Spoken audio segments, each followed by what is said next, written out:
What's going on, people? We are Tottenham TV. Just over 24 hours till Spurs kick off their first pre-season game against MK Dons at Hotspur Way. You know where to catch the watch along. It's going to be magical. De Zerbi ball. It's going to be magical with De Zerbi. Magical. Pre-season friendly against MK Dons. It's going to be magical. Cannot wait. I cannot wait. And we have got the first predicted lineup of the season to bring you today. But we've also got a Tottenham update and a few bits and pieces to talk about as well. But before we get into that, you know where we're going. OK Jersey, people. Get yourselves to okjersey.com. The link is pinned to the live chat. You get 10% off with our code 10%, with our code Spurs. But look at that. This is an OK jersey. Beauty. It's a beauty. That's what it is. More than OK. But you can get it.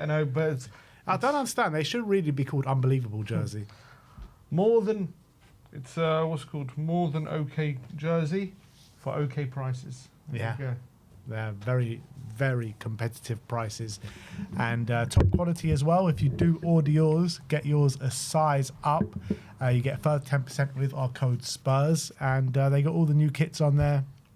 Any kit that you want, pretty much they've got you covered. And the training gear, the new training gear, going to be on there very, very soon. So check the pinned the pinned comment on the live chat. 10% off, okjersey.com, and the code is Spurs. And do remember to get that size up if you're ordering, all customizable as well. But let's get into it, people. Let's get into it because De Zerbi's coaching staff has been officially announced, all confirmed, a full roster here for you guys with the statement on the website. Just announcing Andrew Croft, saying we are delighted to announce the arrival of Andrew Croft to De Zerbi's staff as assistant head coach. Former midfielder who played in the Premier League with Norwich, has racked up 450 appearances for the likes of Gillingham, Wrexham, Charlton and Brighton. Andrew is now reunited with Roberto De Zerbi, having spent time together at Brighton. Capped 29 times by Wales, Andrew joined Brighton's under-21 coaching team in 2019, becoming under-21 head coach in 2021. He was appointed Brighton interim head coach following Graham Potter's departure in 2022, and then onto the coaching staff on Roberto's arrival. Most recently, Andrew was one of Fabian Hertzler's assistant head coaches at Brighton, and he's also part of Craig Bellamy's coaching setup at Wales as well. So Andrew joins Bruno Saltor as assistant coach, Andreas Jorgensen as assistant coach, Marcatili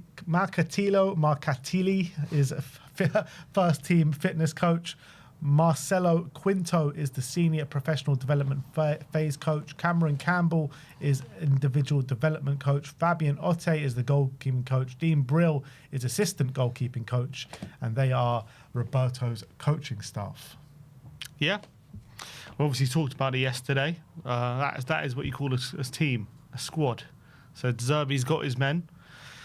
I obviously don't know how much to learn from it. Obviously, it's great that he's getting the people that he values, especially the guy at Brighton. Apparently, he was quite instrumental.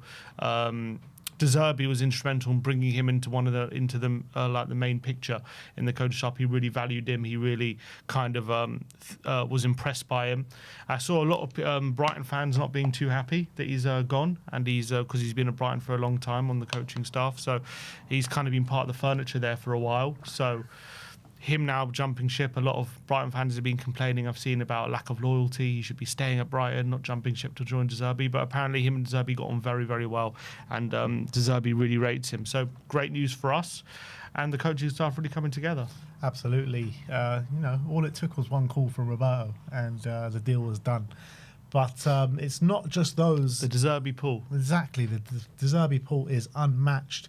But Spurs have also confirmed the appointments of Ali James, Head of Medical Services, Tom Tomlinson, Head of Athletic Development, and Agostino Tibaldi, Strength and Conditioning Coach, to the Performance Department. So a bit of a regeneration of the medical team as well, which was great to see. Yeah, it's definitely needed. Obviously, how long all these positions... I think with the coaching staff is a bit different. Obviously, they're going to get right underway with the footballing side immediately. But when it comes to medical and all that kind of stuff, yeah, it's tough to see an immediate return. Obviously, you want to see a lack of injuries and all that kind of stuff. I think the fact we're playing one game a week this year hopefully will help with that anyway. But let's see, there's long-term benefits here because we've needed a massive overhaul, really, in our medical department. There's been a lot of complaints. There's been a hell of a lot of injuries, stacked full of injuries. So let's hope these are the guys that we need to really sort out what's going wrong. Yeah, I think stacked from injuries, that's even an understatement in itself, you know what I mean? Like, the injuries in the last 2 years been unprecedented in the Premier League by any team. Like, how is anyone so injury ravaged over the last 2 years? Hopefully they got to the bottom of it. Hopefully we've got the right people in now, and hopefully we won't see this again ever at Tottenham Hotspur, but particularly next season. So big up to the new team, the dream team that they're calling them under Roberto De Zerbi. So good luck to them. There has been some sightings of some new players at Hotspur Way today, and first and foremost, Andy Robertson is there. He has joined the squad, and Spurs have given us some pictures on the website. If you just scroll up, I think that is no, scroll down. Scroll down. There you go. There you go. Some nice pictures of Andy Robertson in his new First Spurs date. gear. I've seen a lot of Liverpool fans being like, this just feels weird. It does feel weird, 9 doesn't years it? at Liverpool, and suddenly he's rocked up at Spurs. Still haven't got a Coys from him, No. which is disappointing. You know, every new player has to say Coys on camera. I know, he probably just feels a bit weird saying it because he has 9 years at Liverpool, but it's got to be said. It's got to be said. Got to be If said, you're a Spurs Tottenham player now. Yeah. You should be part of the Spurs family. But there you go. Robertson, hard at work straight away. I wonder if we'll see him tomorrow. That'll be interesting, but probably too early. But there he is in It's a training. behind closed doors friendly. Maybe we'll see him in the second half for a little Yeah, bit. true. We're probably going to see two different teams, aren't Yeah, we? exactly. So I do think we'll see him tomorrow. So that's Robertson. They also gave us a video as well on the website. It just shows how he's already seems very integrated within the squad, even on the first day. Yeah, definitely. So definitely you notice already in this video, it's only a minute long. But you can already, I think there's players shouting with the background, there's Solanke having a bit of play with him, having a bit of jokes to him, talking to Fernandes. Well, Solanke actually would have known him because they were in the same squad together at Liverpool, weren't they? I don't think so. I think Was he Solanke not? left before Robertson came. I think so. I don't think they'll. I think Solanke left in like 2016 and Robertson joined in 2017. Right. But definitely one thing you can see here is he's a talker. He's getting to know everyone in the squad. No, Obviously, he left Liverpool 2019. no, but he must have been on loan. Yeah, but he would have been in and around the Hey, squad. okay, at fair times. enough. So there you go. Like, I think what is the important thing, what he's been brought in to do, is be one of the leaders in the group. And already on day one, he's getting to know everyone. He's chatting with everyone, and that's kind of going to be one of his main roles and main responsibilities, isn't it? Creating that kind of atmosphere and setting it. So obviously it's only a minute long clip, but I think you can already see he's kind of creating a bit of camaraderie with the team, with his teammates. Yeah, it's great to see. You know, the guy comes with a host of experience, a host of leadership, and he's going to need to show that in this Spurs team, and I'm sure he will. He'll lead by example. Because there's one thing I was saying, even, you know, you can see a bit of a difference. Obviously, Tonali came in and Fernandes came in. They obviously showed their first days, but they weren't. Obviously, they might have done it off camera, but there weren't too many, you know, chatting with everyone else and like integrating themselves in. And obviously, Robbo is just very kind of good at doing that. That's one of his biggest strengths, is how he is in the dressing room. So, yeah, I think it's. I think you can already see the kind of those little things can make a big difference. Yeah, no, I'm just looking at it now. They definitely played with each other, because Solanke scored his first and only Liverpool goal last game of the season 2018. So he was actually playing for Liverpool that season. Okay, see what they were together. So they were in a squad together. So yeah, that's where they know each other from, obviously. I wonder if there's anyone else in the team that played with Robertson. Can't think off the top of my head. We don't have anyone else that played for Liverpool. or Hull. Yeah, I mean, the only one that comes close is Ambassador Michael Dawson. They played Yeah. together. Yeah, they did. But yeah, apart from that, I don't think anyone else. So already you can see camaraderie between Solanke and Andy Robertson. So welcome Andy Robertson to the club. There was a picture as well on the Spurs social media of him lifting up the shirt for the first time, which was nice to see. If we can get that up. It's on Tottenham Spurs' X. Because we didn't get it when he first signed because he was away at the World Cup. But there you go. Andy Robertson lifting up the shirt for the first time. He is finally a Spurs player, and it'll be interesting to see what kind of impact he makes in this coming season. Another player who has joined up with the at Hotspur Way today. We haven't had any pictures or anything like that, but Joost Blahov, obviously the reliable Dutch journalist who was on the money with the signing, saying Jan-Paul van Hecke is reporting to Tottenham Hotspur for the first time today, first day of work after his transfer from Brighton. The defender was an absolute one of the highlights of the national team for the World Cup, and he will reunite with Mickey van der Ven. So it looks as though Van Hecke reported to Hotspur Way as well today. Yeah, no pictures or anything. So probably unlikely to see him tomorrow if he's not back in training yet. But that's great. Can't wait to see him in the Tottenham shirt and on the pitch. Yeah, I wonder if he would have come back at the same time. There's no reason why we don't see him for a little bit of time tomorrow. But there's been no pictures or videos or anything. If he was in training, you would have seen some pictures. Yeah, true. So we'll see. I mean, obviously Scotland exited the World Cup before Netherlands, so maybe he's just come back for some sort of media duties or some... Get his locker. Stuff like that. So you'd assume that he would come back at the same time as Mickey van der Ven. So we'll see what happens there. But yeah, all good things coming our way here at Tottenham Hotspur. Moving on to some transfer news, and we're going to start off talking about this story about SAVINHO. Obviously, SZY said to us yesterday that there's no deal been agreed yet between Tottenham and Man City. A journalist called Luca Cericcione, I think that's how you pronounce it, Italian journalist from Calcio Mercato, I think he is, saying that Tottenham have offered 70 million to Man City for SAVINHO. I'm guessing he's talking in euros. I think it did say euros. Did it say? I think it said 70 million without any sort of symbol. But yeah, I mean, 70 million euros is about the fee that we've all been speaking about pretty much, hasn't it? Yeah, 60 to 65 million pounds. That seems as though, obviously, at the start of the window, there was a lot of talk of maybe it was going to be 45 million, but that was always going to be a bit fanciful. I thought that was kind of right, but you know what? At the moment, Tottenham are just paying whatever fee it's necessary to get the player in. So if Man City are demanding a bit more, and we really believe in him, well, it looks like we're going to go for it. So we'll see. I don't know about this journalist, if he's reliable or anything, but we have heard so much about SAVINHO. So I can't really sit here and say, oh, it can't be true or anything like that, because it's very likely that we have submitted the bid or there's talks. So let's see. Let's see over the coming days. Hopefully, we'll get a here we go or something about a deal agreed very shortly. But it's the never-ending story. We talk about it every day. It's now become the daily SAVINHO. We've been talking about it for a long, long time. Hopefully, today's the day we get a bid and we hear something. But right now, it's... I mean, if he's the only one we're hearing it from, then that's a bit of a red flag. Yeah, I know. And I doubt... When you look at all the journalists that might be close to this deal, I doubt he's got more information than anyone else. So I feel like he's probably just trying to win some points, basically, just trying to go early and say, well, it's not even early at this point. As the kids call it, aura farming. Yeah, that's the one. So, yeah, again, we'll see what happens. But SAVINHO, that's the latest on the press.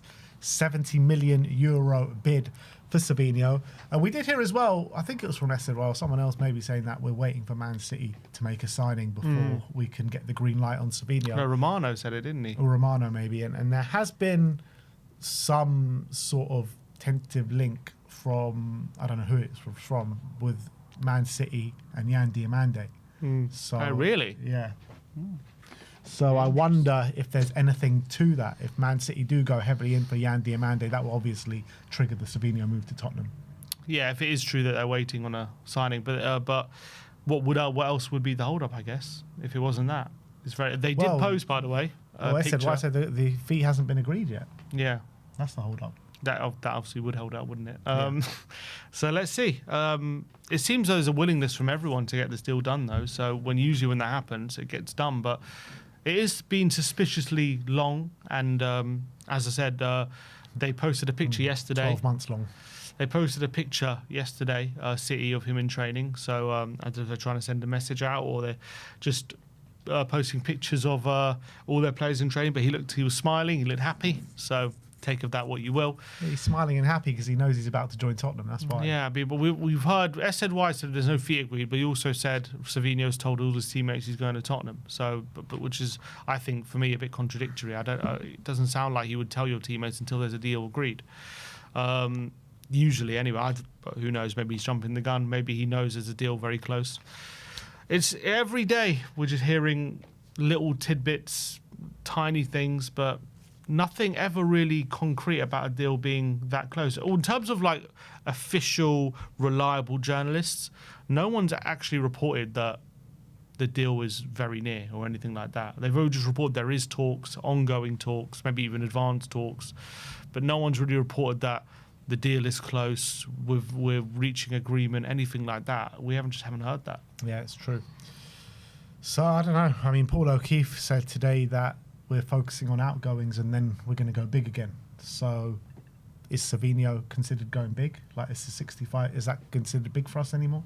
I don't know. Good question. I Going don't know big if on this top of deal Savinho. is involved in that, or is he means the deal's after Savinho?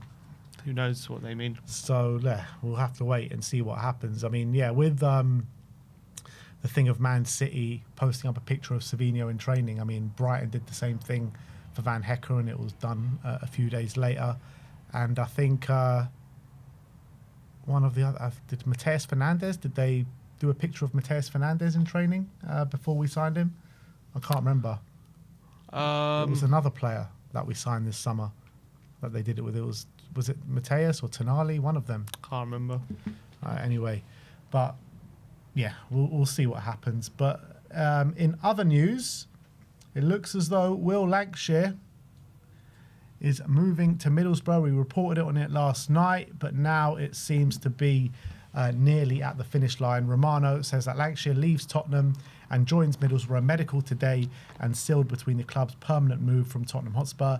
Alistair Gold says he understands that Spurs have agreed a fee with Borough worth 14 million over the coming season and potentially 20 million eventually with add-ons included. He's actually updated that. He's corrected himself. Saying 20% sell-on included for Lankshear, 20 million package, looking like officially being 10 million guaranteed and another 10 million in add-ons. So the same as what Keith Downey was saying.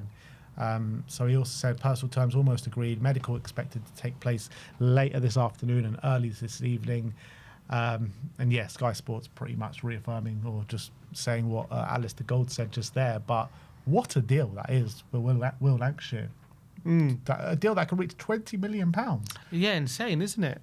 We were talking about how much his value could rise with another good season. Maybe if he gets a few goals in the Premier League, if that value can rise dramatically. But if you're already talking about potentially 20 million, you're already talking about a 20% sell on clause and matching fee, matching bid as well, rights as well. I think if you're Tottenham, that's just kind of too good to turn down, isn't it? I know Will Lankshear, everyone's got high hopes for him. Everyone's really excited about him, and another player who last season did really well in the Championship. And whenever you've got an academy player who's a young English striker, especially a player in that position, and those are the players that everyone just easily gets excited about, aren't they? Those are the players that you just want coming through your club. Obviously, you have shades of like Harry Kane, and we have memories of him and how he went through a similar trajectory, and he just came into the team and hit the ground running. And what an incredible, academy player he was. And everyone's just trying to recreate that, aren't they? But when you've got 20 million on the table, you've got all the other clauses. We're not shying away from making big moves elsewhere in the window as well. I think it's a great deal for Tottenham. I don't think we can really complain about it if he could reach that kind of figure. And if he moves on from Borough to, they sell him for a good fee, we get a piece of that cake as well. And we've been doing that in a lot of transfers. I mean, the amount of money we could make from all these deals we're making down the line, not just with the money we're getting now, is pretty impressive, I would say. I think another one for Rafi Mawson in terms of the sales book, and another really good deal, I think, in that sense. So you look again. I mean, we've now, I think, crossed the £100 million mark when it comes to sales, without even selling Romero and Bergvall yet, which you're looking at probably 100 million for them too, and Vicario and potentially Richarlison. So a lot more sales and Spence potentially. So you're looking at potentially another 150 to 200 million coming in on top of the 100 million we've just gotten. So we were talking about Ansar. We know we could be getting 30 million, 25 million or whatever, if 20 million for him. So we were talking when we were doing our squad builder, we were talking about maybe 250 million getting in. And, you're looking at what we're getting for all these players. It doesn't seem that unrealistic at the moment. No, not at all. I could even get potentially more. But, I mean, I have mixed feelings towards the Will Lankshear deal. Don't get me wrong, it's a fantastic deal for him. Fantastic money for Spurs in terms of getting a potential 20 million. I wonder what those add-ons are. Is it, contingent on Middlesbrough getting promotion to the Premier League? Is it, goal-related bonus? I don't know.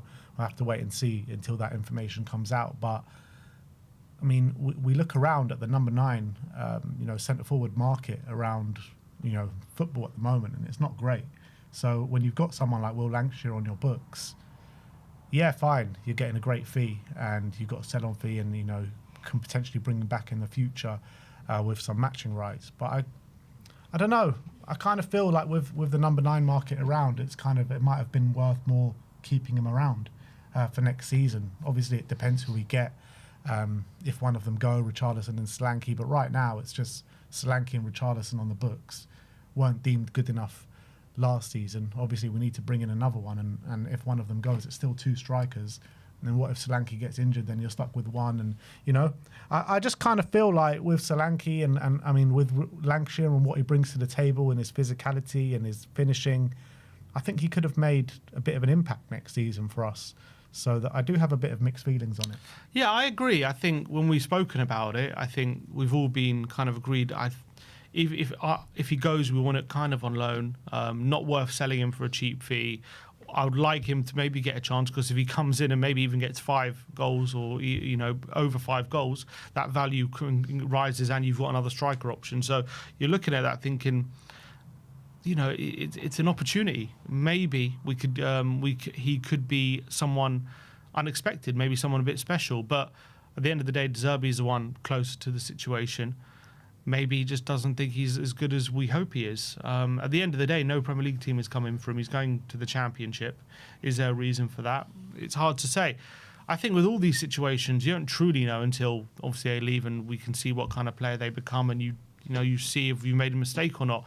And a part of me definitely would have liked to have been interested just to see him get pre-season at least. Because even if he plays pre-season and gets a few goals, does that add a few maybe pounds to his price potentially? If do more teams start looking at him if he's banging in the goals in pre-season? So I would like to have shown a bit of restraint, maybe waited until we've played a few games, maybe even taken him on the tour, and just taken a closer look at him, during just match days, not just training, and actually make the decision then. So from that point of view, it is slightly disappointing. But when you're looking at the fee potentially we're getting for him and the overall deal, I do have a few complaints from that point of view. Yeah, but look, I kind of want to look at it more from like the sporting side of it more than the money side of it. I mean, the money side is great. Don't get me wrong. You can't knock the money side of it. But it's just a case of, just looking around at the number 9 market. We were told that De Zerbi wanted to take a real, close look, like you mentioned, on, the likes of Will Lankshear, Mikey Moore, Jamie Donnelly, these kind of guys. And obviously, Ali Gold says, Donnelly has impressed, and De Zerbi might want to take him on the tour. We have heard nothing on Mikey Moore. So, I mean, Will Lankshear, he got, what, a week? A week to impress De Zerbi. Clearly, he hasn't impressed him enough, I guess. It's not a lot of time. It's not. I don't even know it's about not impressing him. I think it's just more about the fee we're getting. We're getting a good deal. Yeah, but if he was that impressed, then he would have kept him around. Yeah, but he thinks, look, you're a good player, but we're getting good money and we want to reinvest it.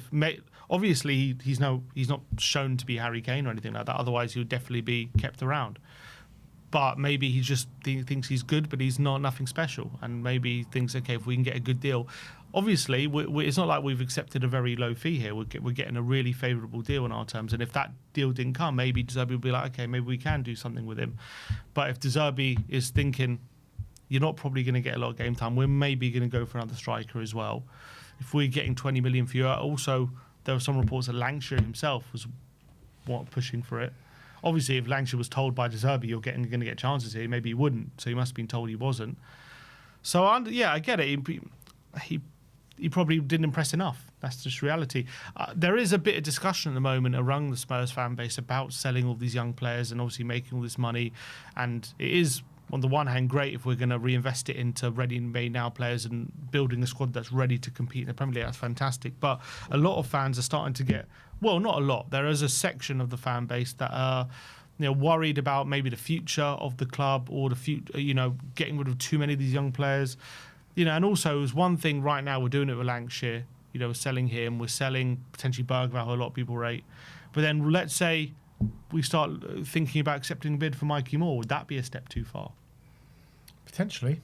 Would you then start to turn on this whole process if we were to do that? I don't know if I'll turn on the process. I'll be very, very disappointed if we were to sell Mikey Moore. I really would. But I was very disappointed of selling Luka Vuskovic. I'm disappointed of selling Lankshear. Bergvall. So Bergvall, I'm disappointed of selling all these players, to be honest. But the reality is that if you reinvest the money wisely and you bring players in that are better on a level right now and that can shoot us up the league and potentially get us back in the Champions League and potentially even further than that, then at the end of the season, we're not going to worry about it too much. And, we're building a squad that's potentially able to compete right now. And it's not like, I know Robertson's of age, but, you're looking at Mateus Fernandes, 21 years of age. A lot of these players, SAVINHO, that we're looking to bring in, young player.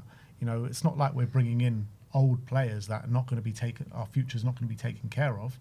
We're reinvesting big money in players that are able to take part in the first team or have spots in the first team. So I think the narrative that is saying we're selling our future and our future's not going to be taken care of, I think that's absolute rubbish, to be honest.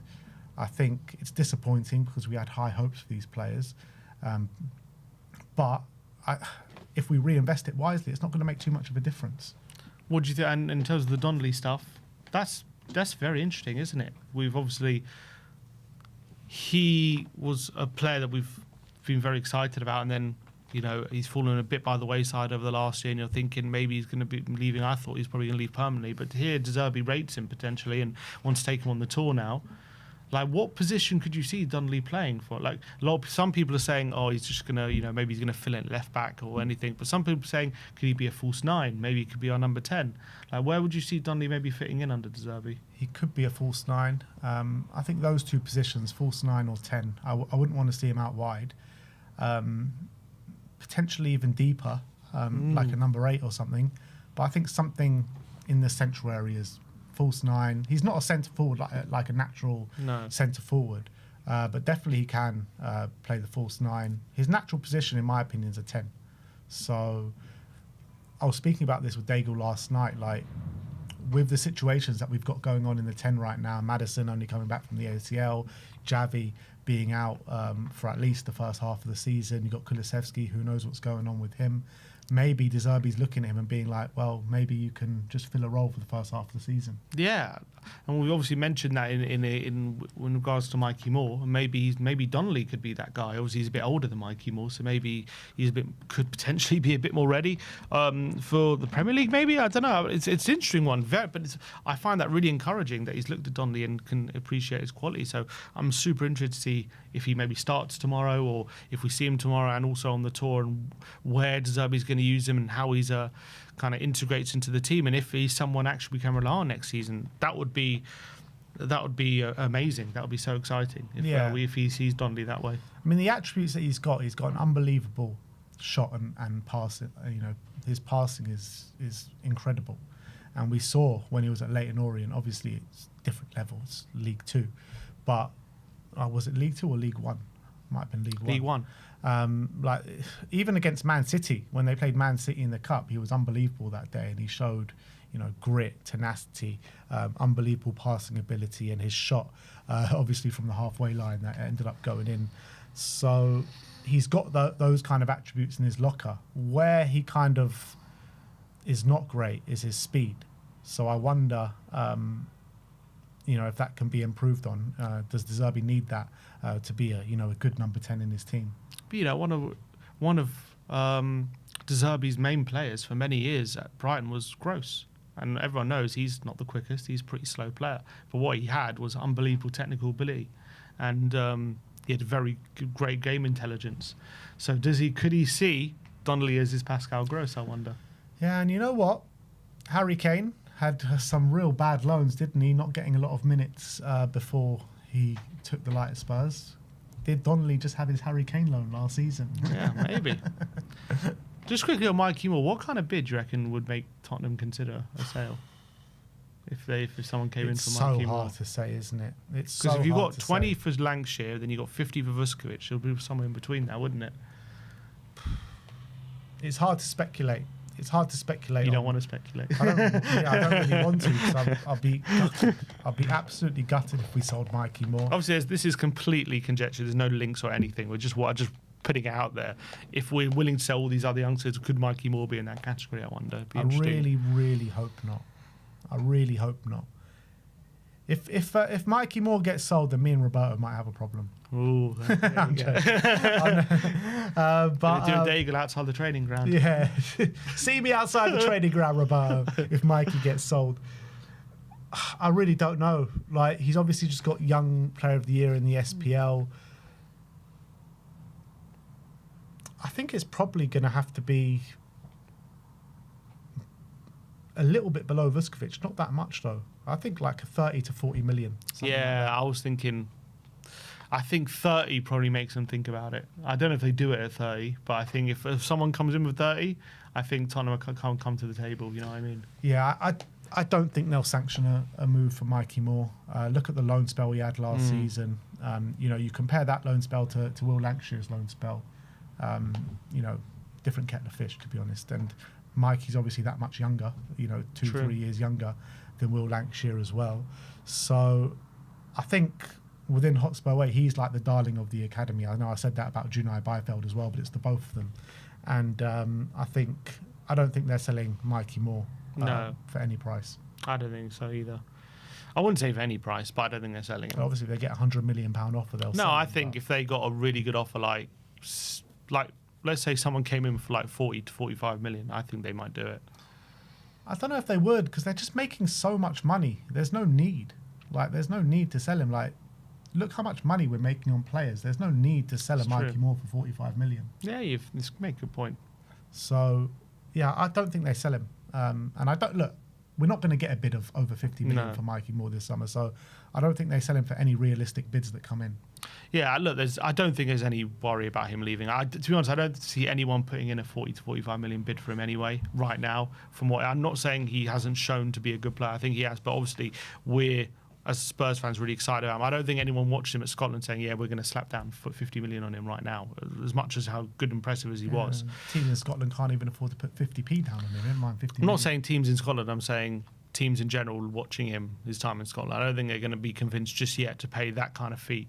So I don't think there's any danger of Mikey Moore leaving, but just interesting to think about considering what Lankshear, Vuskovic, Bergvall, what they're going for. What would we consider Mikey Moore in that same category as if a bid comes in of that similar ilk, we would actually consider it, or is Mikey Moore untouchable? But regardless of that, he's untouchable at this point. Yeah, regardless of that, he's not going. I don't think he's going anywhere this summer. Look, you look at Will Lankshear, he's 21 years of age. How many players? He's the same age as Mateus Fernandes. It's true. You know what I mean? Mikey Moore is 18 years of age. So it's a big difference. Yeah. So look, that is your Tottenham update for today. Lankshear looks set to be off. Rumours of a €70 million bid for SAVINHO. So let me know your thoughts in the comments section below. A lot of people in the comments saying Andrew Croft's interview just been released. Andrew Croft's interview, what's he been saying?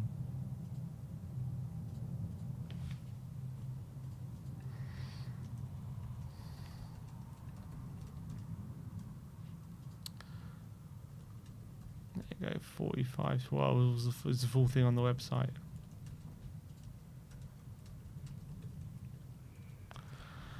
All right. Apparently, the thing ain't working. What, the lineup? Let's see. Try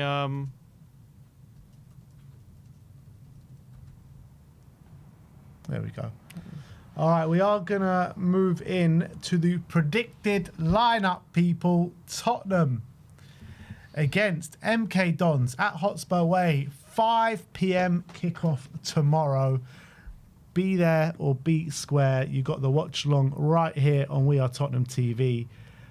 What are we thinking for this predicted lineup? This is probably going to be the people? hardest predicted lineup we're ever going to do. Apart from the next friendly. Apart from the At next, least- no, the next friendly will be easier because we've seen a friendly, so we True. kind of get a little. Like, we've literally going on nothing but little bits of training footage at the moment. So that's all we have to go on. We have no idea about who he sees maybe in a different position or who he sees where, what formation maybe he's thinking about. We have no idea. So all we're going on is who's back at Hotspur Way and who's maybe fit and just some training footage. Let's start off with the formation, 4-2-3-1, Yeah. as per usual. We might even do 2 predicted lineups, one for the first half, one for the second half, because we know it's going to be 2 different teams. So in goal, I think Anthony Kinski starts this game. Yep, I agree with that. So Kinski in goal. Right back, I mean, that's already, because Porro's not there, Spence ain't there. So I'm thinking potentially Junai, Byfeld maybe. Junai to start, Archie? Or Archie, could be Archie. Yeah, it could be Archie Gray. I reckon it's Archie Gray. Where is he? There he is. We don't have Junai here. All right, Archie Gray right back. Archie Gray right back. First pre-season game and he's already been playing that position. Poor The Archie. centre-backs as well. Obviously, Romero's not there. Van Hecker's probably not there. Van der Ven, Van der Ven's not Senesi. there. Senesi's not there. Is so Danso there? I doubt it. I haven't seen When did they Danso. go out of the world? Was it on the group stages? Switzerland, no. No, not. It's Austria. Austria. No, Austria didn't go out in the group stages, did they? They were in Argentina's group, No, they went through. and then they lost to who? Oh, they lost to Spain, didn't? Was it Spain in the round of 32? Yeah, they lost to Spain in the round of 32. So he'll be back very soon. He'll be back same but he's day not- as Van Hecker and Yeah, Van der he's Ven. not back just yet.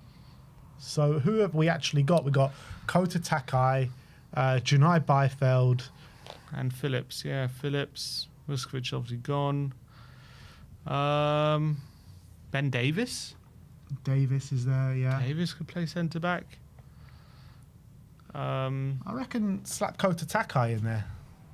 I reckon Kota Takai could start. Over a Phillips. I think both of them.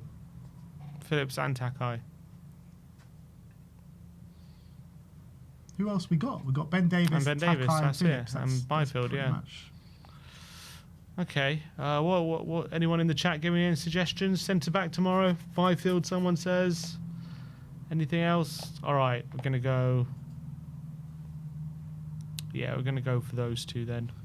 So Ashley I've Phillips. got a feeling we'll be. I don't know. Is Davis fit enough? Don't know actually, because he had that big injury, didn't he? Yeah, I have no idea. I think if he was fit, it would be Davis. Actually, I've just got a feeling, but Yeah, but as well, like you've got to leave room for players to come on in the second half as well. So maybe Davis comes on for the second half. that's what I'm maybe he saying. I think starts, maybe- I think he would start one So of the put other. Ben Davis in for Kota Takai, and we'll bring in Kota Takai for the second half. At left back, you've got Destiny. Got Destiny. He'll probably start at left back. At Yeah. centre mid, you probably think it will be Tonali and Mateus. I mean, I guess so. That's all we want it to be, isn't it? That's the truth. It might not be. Obviously, they've been. But who's actually there from centre mid? Conor Gallagher's there. Yeah, you've got Connor. Yeah, I guess you don't really have anyone else, do you? Because Bentoncourt's not back. Sar's not back. Sar's not back. Bergval, he's not back. And he's on his way out. And Archie Gray we're putting a right back. Archie so opening a right back. it's not Yeah. actually too many players. All right. We're going to be enforced into it. Mateus and... do we have Tonali? Oh, there he is. Yeah, Tonali. Oh, look at that. Lovely. Are we going to see that double pivot? Are we Lovely. going to have that first look at the double pivot I think tomorrow? we are. I think we are. They're going to ball out against MK Dons. In the 10, does Maddison get the start? Does he put Gallagher there? Definitely Maddison plays, I think, because you want to get as many minutes early on into him as possible. Yeah, so I give think him the start then. I reckon he will start. Going to see Maddison there in the 10. Right wing, does Kudus? I don't know. Is Kudus fit enough to play? I don't think so. I reckon it's going to be. I've got a feeling it'll be Tell on the left and maybe Manor on the right. Manor. Because I don't know who else we don't really have anyone else. We don't really have any other wingers. Unless, obviously, Tynan's just left. So, I mean, unless you want to bring in someone like a Luca Williams, Well, Mikey Barnett. Moore. Oh, yeah, Mikey Moore. Yeah, maybe Mikey starts on the left. Or Yang Min-hyuk, maybe. Yeah, maybe it's Mikey on the left and Tell on the right, maybe. That's potential. Yeah, let's go for that. Let's go for Tell on the right. So Mikey on the left and Tell on the right. Yeah, I think that's... Yeah, that makes sense. And Poor then... Mikey don't have a number. Nope. And What then was he it's- before? 47. Yeah. Yeah. And then up front, it's one of Richie or Dom Solanke or Dane. or Dane. I don't think it'll be Dane. No, neither do I. Yeah, let's go Solanke, I think. I guess we'll go Solanke. He should be fit. Yeah. So Solanke up top. So this is the starting lineup that we're going to start the game tomorrow against MK Dons. So it's Antonin Kinski in goal, Archie Gray at right back, got Ashley Phillips and Ben Davies at centre back, Destiny Adogi at left back. You've got the dream team in the double pivot of Mateus Fernandez and Sandro Tonali, Maddison in the 10, Mikey on the left, Matisse Tell on the right, and Solanke up front. So let's make a stab of, I guess, the second half. I mean, Yeah, so what? you got Brandon Austin. Or Dubravka. Wait, Vicario? Or Vicario. Do we play Vicario? No, it'll be Dubravka. I mean, that sends a real... Obviously, we all know Vicario's leaving anyway, but... So Dubravka in Be goal. interesting to see if he's, like, in the squad but not getting picked. It's a bit awkward, but yeah. It's a shame there's no Junai there. I think Junai will play part tomorrow. We can add him, actually, manually. Yeah. Junai Byfield. Do we go? It was 67 or something, wasn't it? Yeah. English. Yeah, just type in ENG. No.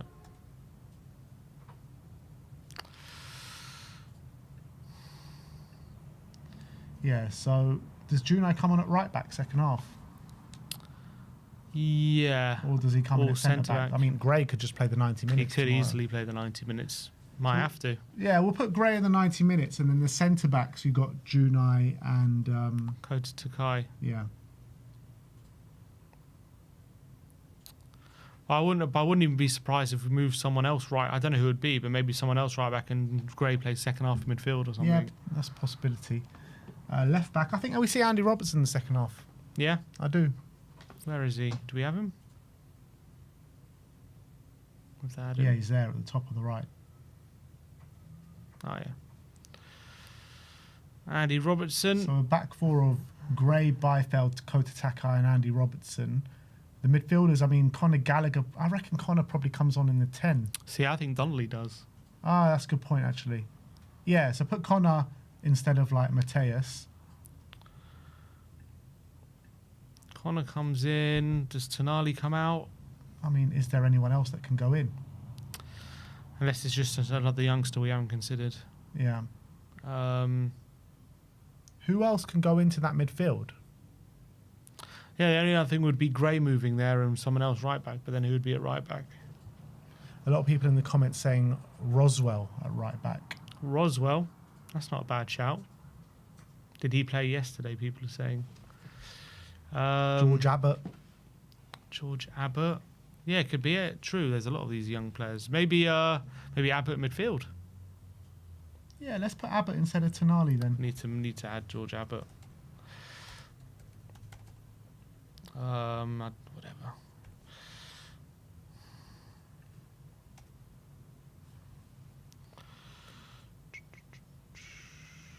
Okay, Abbott.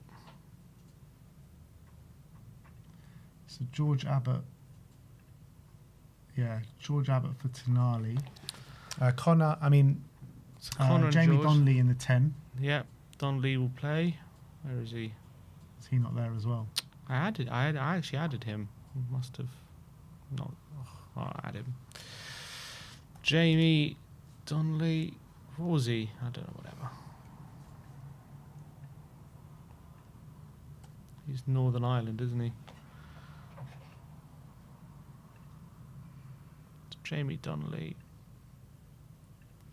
Jamie Donnelly in the 10. Now on the wings. So Yang and Manor. Yeah, I guess so. No one really else, is there? Yang on the right, Yang on the left. A lot of people saying Tyrese Hall, Williams Barnett. Yeah, I mean they could all play. The thing is he going to play anyone that he knows is definitely leaving? Is there any point of it? He might do, might not. It's hard to say. Yeah.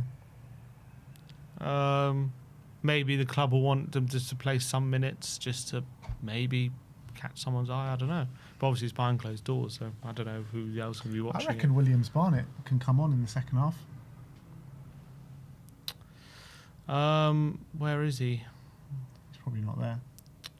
Luke Williams Barnett. Well, instead of Manor. Yeah. Is it 2 T's? I think so.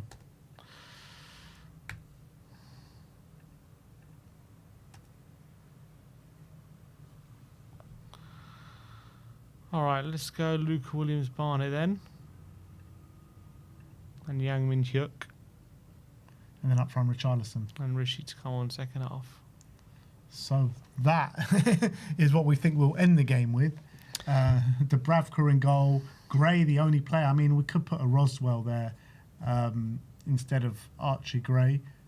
But we're going for Gray, Byfeld, Kota Takai, Andy Robertson, Conor Gallagher, alongside George Abbott, with Luca Williams Barnett, Jamie Donnelly, Yang Min Hyuk, and Richarlison in the forward line. Yeah, this is going to be totally wrong. I'll just put it out there. We haven't got this right, I'm pretty certain. But so it's interesting to speculate who's going to be involved, who are you looking forward to seeing tomorrow? The dream team, mate. I'm looking forward to seeing that double pivot, Mateus Fernandes and Sandro Tonali. And you know what? I am looking forward after this news coming out about Jamie Donnelly. I'm looking forward to seeing him. Me too. And see what role he actually takes up. I think him and Moore as well. Moore seems to be doing a lot of work over the summer, so I'm really interested to see what kind of level he's at and how much he's improved. And is he going to come out like Gareth Bale that one summer, or is he just going to still need a lot of work to do? I obviously don't want to put too much pressure on him, but I'm very excited to see what he's going to do. Yeah, Donnelly for sure, because he's got a real opportunity this pre-season. It feels like if he doesn't join the first team this pre-season, we'll probably sell him. So I think it's massive for him this pre-season. Yeah, and I'm always excited to see Mikey Moore as well. So if he actually gets that start, will be nice to see. But you know what? It doesn't even matter who's on the pitch tomorrow. I'm just so excited to see Spurs back. Yeah, so excited. The Zerbi ball is what you're most exactly. excited for. That's what I'm most excited for. So those are our two predicted lineups for the first half and the second half. Do let us know in the comment section below who you think is going to start the game. Have you made any changes to your preferred starting 11 to ours? And let us know your score predictions in the comment section below, as I love doing these score predictions for these pre-season friendly games. It's just like you have no clue who's going to play, no clue about anything. But let's do a score prediction. So what 4-1. 4-1 Spurs. Yeah, I'm going to go conservative 3-1 Spurs. 3-1. 3-1 Spurs. But yeah, I can't wait for tomorrow. I'm buzzing for it. So yeah, we'll be live around 4:45, around about that time for the watch long, and first fan show of the season, people. So come and join us after the game. Have your say on the game. Have your say on the transfer window, and I'm sure we'll speak a lot about young players and why we're selling so many of them in this transfer window. But that is it from us today. We'll see you all tomorrow. I'm sure we'll go live before the game as well if any news breaks or anything like that. But the game, yeah, people asking when the game is. It's 5 p.m. tomorrow. Stream live on Spurs Play. Just get your Spurs Play ready, get your YouTube ready, sync it all up, and come and join us on the watch along tomorrow. Yeah, but big up to all of you. We'll see you all tomorrow. Like, subscribe, and comment. And as always, come on, you Spurs.